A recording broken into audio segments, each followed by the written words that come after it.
கதிர் எங்கள் ஜென்ரேஷன். நாங்கள்லாம் அசிஸ்டண்டாக இருக்கும்போது அவர் அசிஸ்டண்ட்.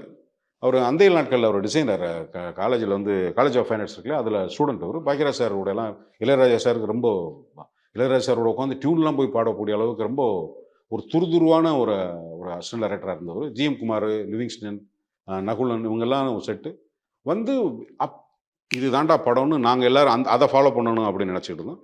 அப்படியே வந்துக்கிட்டே இருக்கு திருதுப்புன்னு வந்து கௌதம் மேனன் சினிமா காக்க காக்கா வருது. காக்க காக்கா ஒரு ட்ரெண்ட் செட்டை உருவாக்குது. அப்புறம் 2010க்கு அப்புறம் ஃபிலிமே இல்லாமல் போகுது.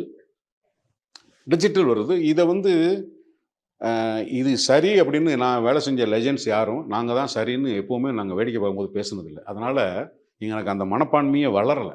பாரதி ராஜா ஒரு நாளும் தன்னை வந்து கிளைம் பண்ணிக்கிற மாட்டார். நான் ஒரு ட்ரெண்ட் செட் டைரக்டரு, எனக்கு நான் தெரிச்சு தான் சினிமான்னு ஒரு நாள் பேசலை.